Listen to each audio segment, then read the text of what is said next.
Welcome back, all our 40k fanatics out there. I'm DJ. And I'm Lane. And we're here at Tim's Nation to bring you another Warhammer 40k battle report. And as you may notice, we're back to all the old equipment. We went microphones and video for this one. We're not taking any chances. We did pick up a new microphone set that we are going to be testing to see how it works. But we'll test that in other videos, not the battle reports right now. For now, until we are confident with any other changes, battle reports, we will remain with the old technology. And we'll mess with new stuff on other videos and see how that works. This way, it's not something we're relying upon and getting in those messy situations. So here today, we are bringing back the Tyranids that were part of that video that had all the bugs in it. Get it? And we will also be featuring the new Custodes detachment. What is it called? It's called Lions of the Emperor. And we will be unleashing the Lions today. Excited to use that stratagem. I know a lot of people love that one. It's a fan favorite from 9th edition. We're bringing it back. We're going to break up a squad of Terminators. And I'm going to try and break up those Terminators that are broken up from the squad. Yeah, you're going to have to do it one by one. Exactly. So today, yeah, like we said, it's going to be Tyranids versus Custodes. This is going to be my second running of Tyranids in all of 10th edition. In my ongoing search to get ready for a GT that I'm going to be going to here relatively soon. Not soon, but soon. That I will be going to and still trying to figure out what army I want to play. Feeling very, very comfortable around the Grey Knights right now. But I enjoyed the Tyranids a lot. If nothing else, I had a lot of fun with it. So if there is some play there, we'll see how this goes. But this is going to be a big obstacle. Like probably this detachment is right up there with one of the top tier detachments. It's pretty good. Played around with a little bit. Friend of the channel, Zach, and I played some practice games one Saturday. We ran just 3 games, taking turns playing them, and they're strong. They're not impossible. I like them because they are good. It's a strong detachment, and there's a lot of options. A lot of people like armies because they're good. Yeah. Well, I mean, they're actually, they're I can't good, say that. I like playing bad armies. I mean, I really do enjoy playing Mr. bad Imperial armies. Agents. What are you talking about? Hey, top tier. But no, there's a lot. They're good, but they're not broken, and there's a lot of options. Like I don't think there's going to be a mono build. There's 4 really good enhancements, a lot of fun stratagems. A lot of the units are good in this detachment because it basically gives them +1 to wound if they're by themselves, more than 6 inches from any other Custodes units. So it makes the Sisters better. It makes Custodes better. Yeah, it's real strong. I think there's a lot of fun to be had with it. We'll see how they do today. I'll leave you guys to make the decision on whether they are broken or not. That's still up for debate. This detachment hasn't been around long enough to determine whether it's broken or not. But yes, there is a lot of power behind it. It's one detachment that the enhancements, if you could take 4, you probably would. It really super boosts the characters in a lot of unique ways, which we'll probably see. We probably won't see all of them get all their play out of there, but we'll definitely see quite a bit of them across the table and see their effectiveness. And again, the just detachment ability alone, that your expensive units that tend to go off by themselves now are rewarded for being off by themselves with +1 to hit and +1 to wound, which +1 to hit just says, oh, you have stealth. I don't care. Yeah. Okay. So enough said about that, though. Let's actually get into the list that we're going to be bringing here today. Lane, show us what you got. Okay, if you want more details on all these units, the enhancements, the detachments, the stratagems, and how we plan to use them today, please go check out our individual army videos. I did spend a little bit of time going through all the stratagems and enhancements for the Custodes, so if you want to know more about them, please check that out. But for now, here's a quick rundown. These are Adeptus Custodes in the Lions of the Emperor detachment. We have 1,990 points. Today, we do have 6 characters. We have Alea, never used her before. She is being played today by a metal Sisters of Battle Canoness. I don't have Alea. I've never thought about using her before, but she's a metal Canoness today. We do have a Shield Captain in Alaris Terminator armor. His enhancement is the Admonimortis. Admonimortis. We have 2 Shield Captains on Dawn Eagle jet bikes. One of them has a Presidius enhancement, and the other one has the Fierce Conqueror enhancement. And then we have Trajan Valoris. In addition to that, we do have Kyria Draxus today. We've got 2 4-mans of the Custodian Guard for our battle line units. We do have 1 3-man squad of Virtus Praetor jet bikes. We do have a 10-man squad of the Sisters of Silence Vigilators. Again, I don't have Vigilator models, so we've got some old metal Sisters of Battle. Four of these girls have swords. The rest are just regular battle sisters. But it's a 10-man squad of the Vigilators, which should all have swords. And then we have a 5-man of the Witch Seekers. Then we do have 2 squads of the Alaris Custodian, the Terminator Custodians. We have a 5-man, and then we do have a 2-man as well. All right, DJ, what are you bringing today? So I am bringing back the exact same army that I brought during one of our bad tapings. This is the Tyranid Invasion Fleet. So for this list, I have a squad of Carnifexes led by Old One-Eye. We also have a squad of Zoanthrope that's going to be led by a Neuro-Tyrant. Then we have our Tyrannifex for some long-range support. The Psychophage for the 6-up Feel No Pain, combined with Zoanthrope 6-up Invuln to make my Hormagaunts a little more durable. Speaking of Hormagaunts, we got 40 of them, 2 20-man bricks. We do have a 10-man squad of Gargoyles that's going to be hanging out in Deep Strike to help us with our secondary game. A Lictor to also help with that secondary game. A squad of Raveners that can up-down at any point and help zone out my backfield. Then we do have the Biovore, which is pretty much the king of fixed secondaries, being able to launch units across the table. We upgraded to the new model now, so we have the correct base size. And then leading our army, we have the Swarm Lord with his awesome 12-inch Vect ability that he also gives me a command point, and the Hive Tyrant, being able to reduce stratagems by 1, and he's as an aura effect since he can't lead a unit, and his enhancement that lets him reroll a hit, a wound, a damage result, a charge roll, an advance roll, or a saving throw once per turn. Means your turn or my turn. Yes, all those things. And I had to just go through like, wait, this one, and. They couldn't just say a reroll? Yeah, reroll the world. Reroll whatever you want. So this game, my big concern, as I've said in my video, is those bikes and those Melta missiles. They are a huge, huge, huge threat to my Hive Tyrant and my Swarm Lord. Those guys get off by themselves, then they're going to be wounding me on 3s. 2 shots get through, and that's enough to cripple or eliminate one of those guys. Mm-hmm. I do have access into some Feel No Pains. I think that the Feel No Pain going over on the Carnifexes could actually cause the bikes to kind of waste their shooting a little more. I think that would soak it up, but the Hive Tyrant and the Swarm Lord, I feel like, are very susceptible to the bikes and getting taken down. And I think those are guys that I need them later into the game. They hit pretty hard, and they have the command point effects that they give to my army, especially since I'm going to be playing fixed. I'm going to be playing engage and behind enemy lines as I did before, because Biovore just says score a ton of points. Biovore is great for that. Yeah, he did pretty well for you last game. Especially we found out last game that you could choose those pods as marked for death targets. So yeah, that's adorable. There were ones that I couldn't get to. I couldn't do anything about it. I couldn't get marked for death because there are the little spore mines floating around. So yeah, it was an interesting thing. As far as the damage output, now your Custodian Terminators are still 3 wounds, right? Or are they 4 wounds? For the I think they're 4 wounds. I'll have to check. We'll have to check that in a bit. But if they're 4 wounds, it's going to be rough. If they're 3 wounds, I can smack them, and I have a lot of 3 damage, so that kind of matters a lot. I know the bikes are 4 wounds, so that's going to be tough. What does it say? 4 wounds. They are 4 wounds. So that's going to be a little bit tougher because I have a lot of 3 damage weapons coming in there. Doing damage to you is going to be very, very difficult. The bikes are 5 wounds. Bikes are 5 wounds? Yep. Toughness 7? Toughness 7, 5 wounds? Yep. Okay.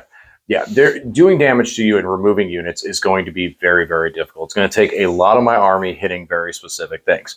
One unit that I have that actually can do a lot of damage to you is the Zoanthrope, which it's going to be most likely once they pop their heads out, they're going to get hit, and they're going to get hit hard. So that's definitely going to be a very big value piece that I'm going to need to protect really well, because if I lose them too quickly, then I'm not going to be able to push back. I can do some damage to you. The Hormagaunts, just on the sheer volume of attacks and AP1, can kill a Terminator. And so there is a lot of oops, I kill this, or oops, I kill that. I will be doing the sustained into infantry, which is going to be nice since you're pretty much nearly all infantry. Yep. But it is going to be very, very difficult to do damage to you. I would like to say that my secondary game is stronger than yours, except for One's considerable stratagem. I'm going to be unleashing those lions. Well, for 1 CP, I can break up a Terminator squad into individual one model units. So I have a 5-man Terminator squad today, just so I can do that. And then they do have the uppy downy rule. So once per game, they can uppy downy. So each turn, I can pick up 1 or 2 of them, bop around the table to score secondaries. We'll be using them for that. The question I still have, which we haven't kind of looked into to see on the answer of it is if you up down the unit and then separate them later on in the game, does it reset it for each individual model? Because now they're a new unit, aren't they? They're a new unit consisting of one model. I would assume not, and I will be playing that as that you cannot do that. We're going to play it as not, but anyone in the comment section that can kind of like maybe has found that rule that says like once the unit splits up, is it a completely brand new unit and that resets the ability? Or does it stay as just I think there's an FAQ about persistent effects and things, or wow. There's something somewhere we just haven't located it yet. So if someone could help us out with that, that'd be great. Because I'm sure that's going to come up in some point where someone's going to say, well, now it's a new unit, so I'm going to pick them up again. Which if that's the case, that's really, really strong. Mm-hmm. If it's not the case, that's really, really cheating. So it's one or the other. And actually, I think this game, I'm debating. I got to think about this before we deploy. But I might put the Lictor in Deep Strike because I feel like putting him up close to you, he's just going to be an easy target that you're going to go, we're not going to let him survive more than 5 seconds. Yeah, I mean, with his fight first and precision, he's probably going to have a hard time picking up a custodian character. So Hydraxis is kind of soft. Yeah. So there's that. And there you do have 2 softer characters, but again, I have to get to them. All right, Lane, odd or even? Even. Have you ever said odd? Once. One time. One time you were a little odd. Well, today we were very odd. So you have any infiltrators? Nope. Any scout moves? Yep. Doesn't matter really at that point. I do have infiltrators, so I am going to let you deploy first then. All right. And we'll be back after deployment. All right, we are deployed. Lane, tell everybody what we are doing here today. We are playing the glorious game of Warhammer 40,000. Our deployment today is Sweeping Engagement. This is Dawn of War Tetris style, I guess. Our mission rule is Rapid Escalation, where you can pick up a battle line unit at the start of the game and put it in reserve if you want to. I don't think either of us will be taking advantage of that. And then our primary mission is Supply Drop. This is the good old Alpha and Omega. The objectives disappear throughout the game and become worth more points for what is remaining on the board. Your deployment zone objective does not count as any primary. In rounds 2 and 3, for each objective you control in no man's land, you get 5 points. 1 will disappear after that. So in round 4, each objective is worth 8 points. And then in round 5, when there's only 1 objective left, they are worth 15. Yeah, so as Lane mentioned, neither one of us using Rapid Escalation. We're using the GW mission pack and going down in order of these. I think we're getting towards the end, so we're going to start going back to random missions. I got to say, I think when we get new missions, I hope Rapid Escalation goes away, because Lane said it best before the game.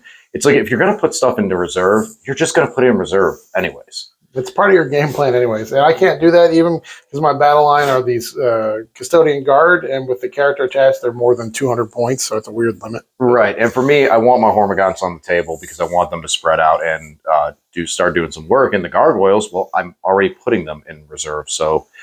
Well, okay, let me put them on the table just to pick... I mean, I guess that wouldn't be too bad for me, because I could put them on the table and make you burn a drop, just knowing I'm going to pick them up anyway, so that's not terrible. All right, but let's talk about deployment. Let's get this game started. So for me, now, like Lane mentioned, our mission today is going to be these markers in the middle disappearing. We do not know which ones they are yet, because that's determined before the beginning of the battle round, or before the first battle round, I should say. So I'm kind of going all in and hoping that one of these 2 are the end game objective marker. I really don't have anything to get over there right now. I do have some deep strikers.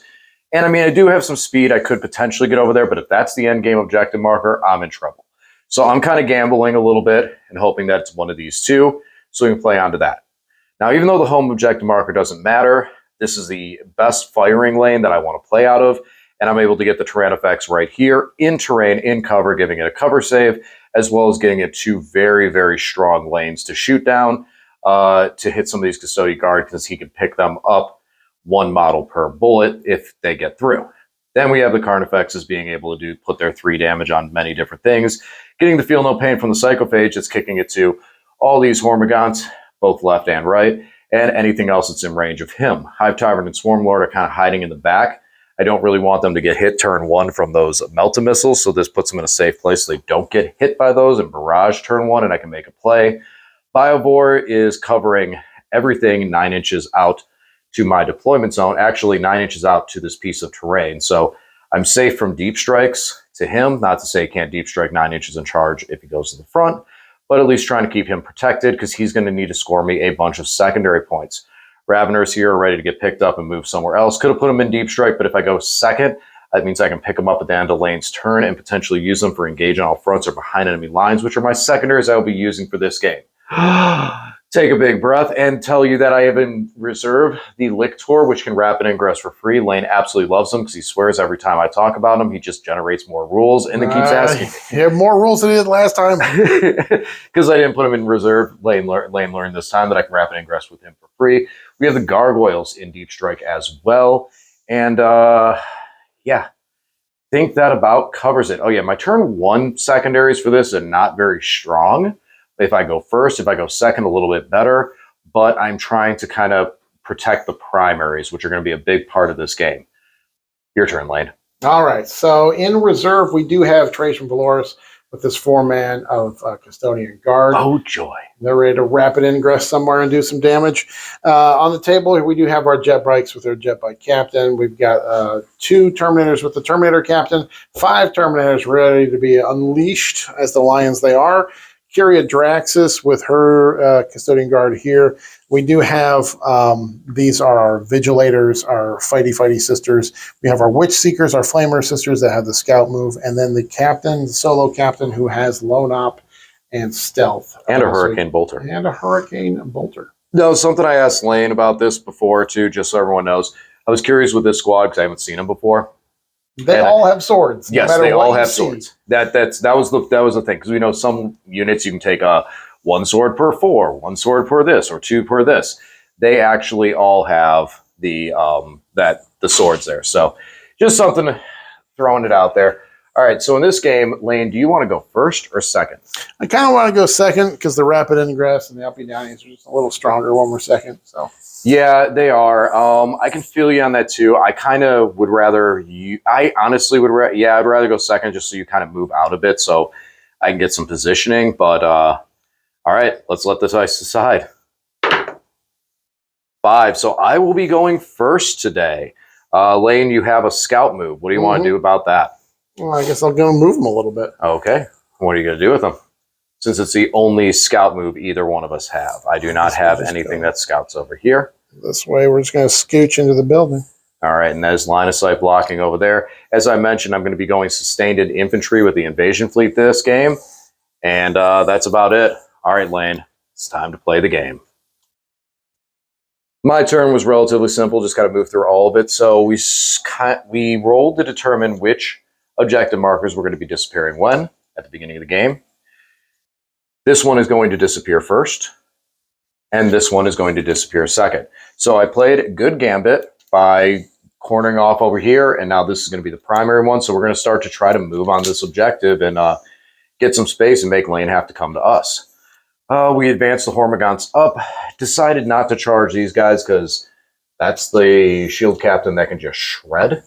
So I'll make him do it in his turn, which I'm sure he will. And then we just kind of moved everyone up. We moved the Zoanthropes and Psychophage in a position to give the Hormagaunts the 6-up invuln and 6-up feel no pain. Carnifexes were moved into a position so 1 Carnifex could shoot. We shot down here at this squad and we're able to pick up only 1 because of cover. And yeah, that's kind of it. Just kind of positioned a little more facing this way. So kind of wheeled our deployment into a, what would you call this? What's the corners this way? Like the corner hammer and anvil crucible of battle? No, I don't remember. Yeah. Search and destroy. Search and destroy? Okay. Yeah. Okay, so one of those ones where I'm coming at from this angle because this is the final objective. Biovore shot at end of turn to give us 1 token over there. So we're going to get, I actually messed up and I don't get extend on all, or engage on all fronts because I did move out of here with the Hormagaunts. So won't score engage turn 1, but I will get 3 on behind enemy lines. And we'll kick it over to Lane. So for my turn 1, I pulled Overwhelming Force and Defend my Stronghold.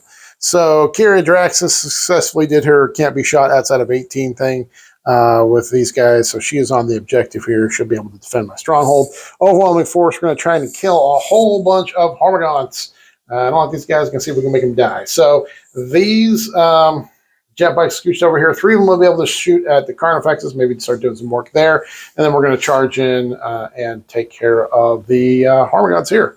Over here, this captain on jet bike will put a few shots into them. These girls with the flamers will pour some hot fire on them. Being I made sure that they're 6 inches away from everybody else, they will be wounding T4 or T3, right? T3. Yeah, the strength 4 flamers then will be wounding on 2s, which should be juicy. And they get +1 to hit. Yep. But yeah, flamers, +1 to hit. It's important. That's crucial.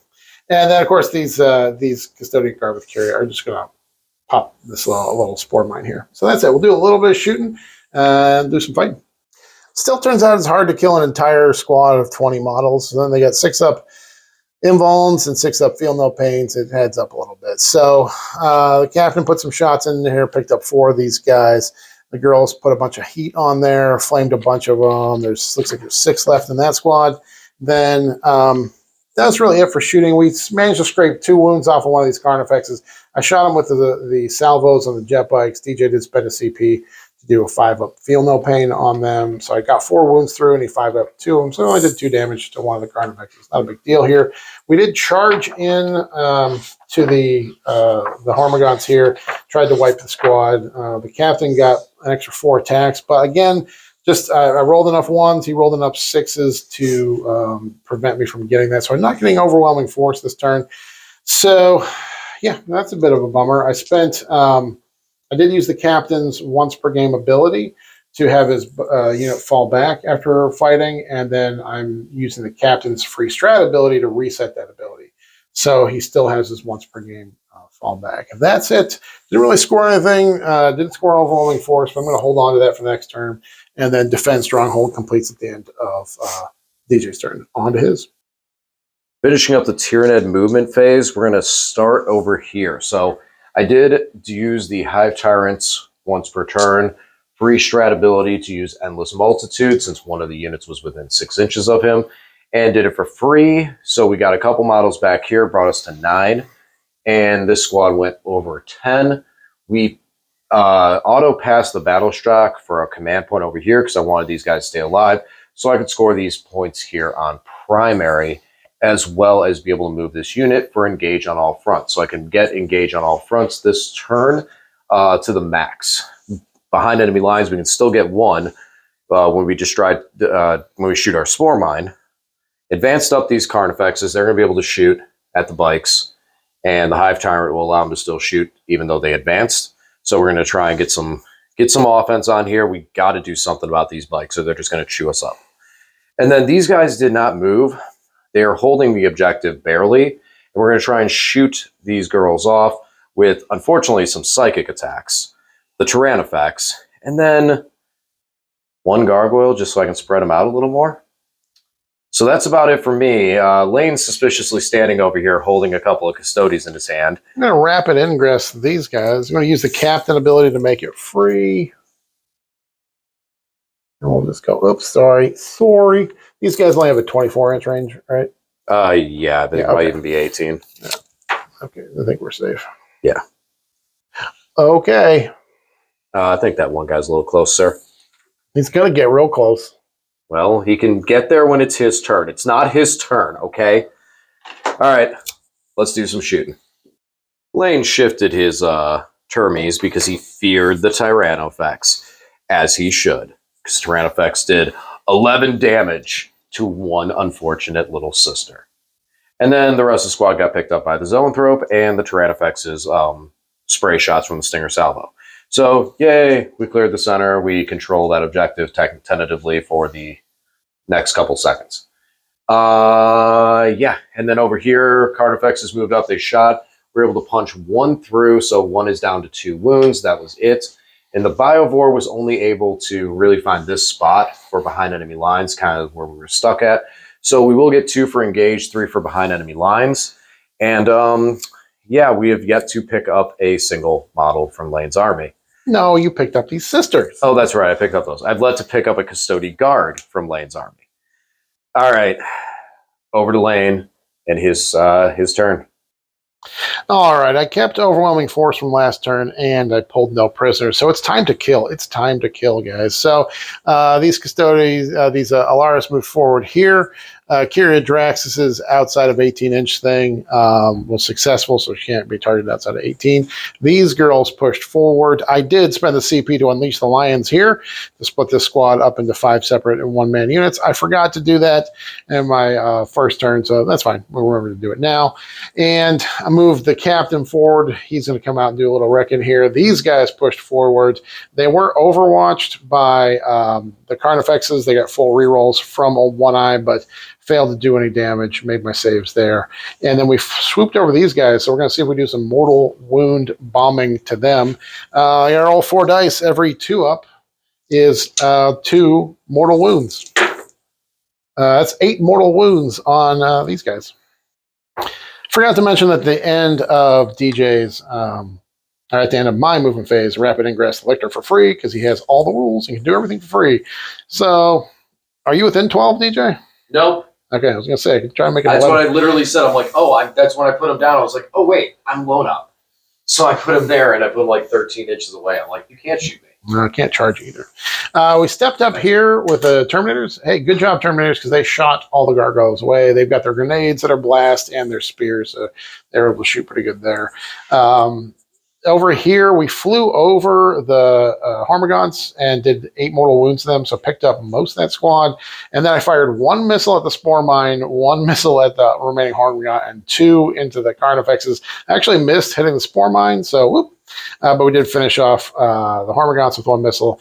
And DJ did pop his Feel No Pain on these guys again. I ended up just taking 3 wounds off, not with the missiles, because he made his saves, but he rolled 3 1s from the salvo, or not salvo, the Virtus Hurricane Bolter. Saved all the missiles, couldn't save the bolters. Yeah, so I did take a couple damage there. So that's that. We're getting some charging to do. It's important to do some charging here, so that is what we're going to do. Okay, so these Terminators did make it in here and pick up the Raveners. The captain did it by himself because he's a flat 4 damage super axe with this enhancement.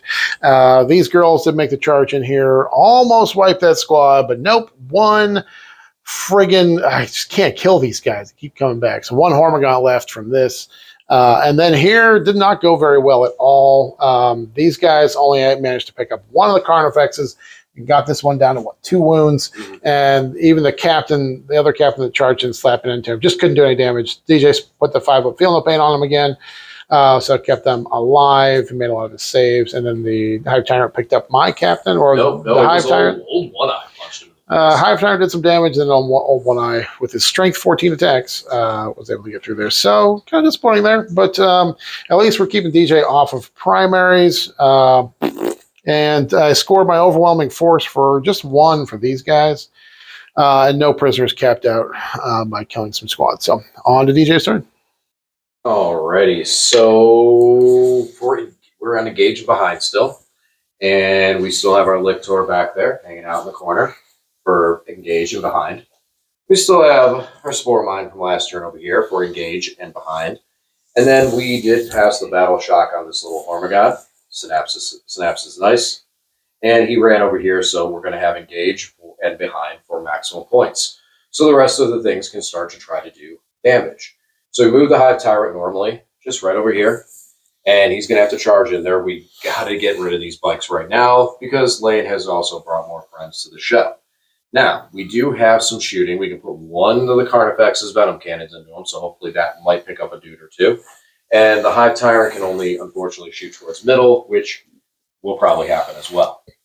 As far as everything else, we just kind of moved everything into positions to get ready later on. I'm kind of glad I brought the Swordlord up because we may need his assistance over here, especially with Mr. Trajan Valores hanging out. So, all right, we get to shoot first. All right, so we did my shooting and my fighting at the same time because shooting-wise, we just picked up this entire squad and leaving just the character so we can still charge the Psychophage to get to take that objective marker. That was it really for shooting.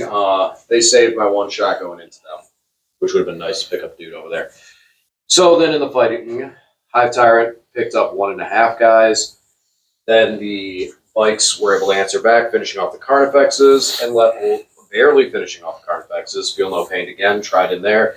And then the old One Eye picked up the last bike, leaving just the captain with 2 wounds left, and he went running away. Wonder what he's going after, or trying to go after. Only time will tell. Then we did charge in with a Psychophage. He got a lot of wounds, and he made a lot of saves. That's kind of how that happened, but she's down to 2, and we did take the objective away because the Phage has a higher OC, so that's a positive there, and that's going to be the turn. So we did score max on engage on all fronts and bring it all behind enemy lines, so that's good. We'll kick it over to Lane. So for this turn, I have extend battle lines and secure no man's land. So I'm trying to secure no man's land. I already got extend because these Terminators are sticking around here. This Terminator dropped in to pick up a Spore Mine. These guys, one of them anyways, can shoot that last surviving Hormagaunt. These guys scooched within 12 inches of him, the Lictor, so we can shoot him. I moved this guy up so he can take shots at this Spore Mine. The captain just pushed in. We're going to pick up, try and pick up the Biovore. And then I'm not sure where these guys are going. I just moved them in so they can make charges just whatever way they want to go. And I dropped in these 2 Terminators here just to make charges, see what happens here, see how I feel. Obviously, this one is disappearing, so even if she dies and he takes that objective, this is going to disappear at the start of turn 4. So DJ wouldn't score that for primary, so I should probably just try to shut him down on primary this and get in there. So anyways, I'm going to do a little bit of shooting. All right, so we rolled my shooting phase and my fight phase in together. The shooting phase, I really just picked up little things. So we did pick up the Lictor, what was over here. We did pick up I'll move my little phone there. Picked up the Spore Mine that was here with a little shooting from this guy. That guy picked up the Spore Mine that was over there. That guy picked up the last Hormagaunt. The captain shot and killed the Biovore with 1 shot from his missile. Did pretty good there, so he couldn't make a charge anywhere. And then over here, when we did our charging, I charged in this lone Terminator first into old One Eye, and then DJ did heroic with the Hive Tyrant. And then I charged in Trajan's unit here into old One Eye. I charged this guy into here. He made his 9-inch charge into there. It did take me spent 2 CP on the reroll. So I got that figured out there. And then when it came to fighting, I punched. Where did I punch first? So you attacked with a single Terminator. No, the single Terminator punched first and got the Hive Tyrant down to 4. We were able to, when the Hive Tyrant did punch, I didn't do well on my saves. Yeah, when he punched me back, I managed to survive. The Terminator survived. Yeah, I didn't do well on my attacks. Old One Eye interrupted here for 2 CP and did pick up 2 of the Custodian Guard. But Trajan popped his once per game 12 attacks and was able to solo him because I had to spend 2 CP on this reroll. I don't have the CP to reset Trajan's ability, so we burned it, but it was worth killing old One Eye and shutting DJ out of primaries. Then this guy charged in. He did pick up 1 of the Zoanthropes, and then on the swing back they weren't able to do anything because they're not real good at fighting. And then the Psychophage, unsurprisingly, did pick up Alea there, and that's it. So this objective disappears, so nobody scores any primary on that, and then I do control this one here. So that's it. I did score both extend battle lines for 5, and then I scored secure no man's land because I held that one and this one for also 5. On to DJ. All right, so I didn't have very much to do for my turn because we are kind of still locked in combat here and over here. So the Swarm Lord moved up. He's going to have to engage Trajan before Trajan engaged us. Tyrannofex stays still. He's just going to shoot and try and shoot him in his stupid face. He's got 2 wounds left. Let's see if we can't bring him down. And then the Psychophage advanced and got up over here to be able to give me engage in behind enemy lines for the small. So I'll get 5 points at least on secondaries for this turn. And let's do some shooting. Shooting phase, we got a little bit of efficiency out of here. The Zoanthrope were able to, since they're led by a monster, they are a monster unit, so they were able to shoot and kill the Custode they were in combat with, so we don't have to fight him again. And the Tyranids shot him in his stupid face. Rupture cannon to the dome. Goodbye. Over here, Tyrant, the Swarm Lord, used its Flamer and was able to do 2 damage to one guy. And so he still got 1 wound left, but the Hive Tyrant missed. So now it's time to do some charging. So we charged. We charged in here with the Swarm Lord. He was able to pick up the squad, and he left Trajan with just 1 wound left. Hive Tyrant picked up the last Custode over here, and then he piled in where Trajan smacked him in the face, but only getting 2 damage off on him. I did pop for the Feel No Pain on him for this turn, so that came in handy. But Swarm Lord is untouched. So that's going to end my turn. I did get 5 points on secondary, and we'll kick it over to Lane. For my turn 4, I pulled Assassination and Containment. Yep, that's what we're doing. So this guy's going to contain over here. These guys stepped out here. They got overwatched, but I was outside of the flamer range. Didn't manage to do any damage. I'm just going to take some shots at them. I don't know if we'll be able to whittle them down at all. Oh, actually, I'm going to adjust this guy a little bit. There we go. So they're 6 inches apart. And then these guys step forward so they can start shooting the Psychophage. Might make a charge there, might not really sure. And then Trajan spent, it's 1 CP to fall back and shoot and charge. I had to spend 2 because of the, what's his name? Swarm Lord. Yeah, Swarm Lord. But I had 2 CP, so we did that. So Trajan's going to fall back, shoot and charge. And one of these guys is going to contain, and the other one's going to shoot and try to make a charge there too. So let's do just a wee bit of shooting. So we just rolled the shooting and the fight phase into 1 here. So what happened here is we shot the Psychophage away, used their ability to shoot twice, and full rerolls the wound. Even though Kyria Draxus's gun is anti-infantry 4-up, it still has dev wounds, and we still got some 6s for our dev wounds with the full rerolls and everything. So we're able to pick up the Psychophage. That +1 to wound helps a lot. And then over here, nothing. Oh yeah, these guys shot down at the Zoanthropes. Picked up one of those dudes. And then over here, weren't able to shoot away the Hive Tyrant, so Trajan did have to charge in there and finish him off. I did spend 2 CP for him to fall back, shoot, and charge.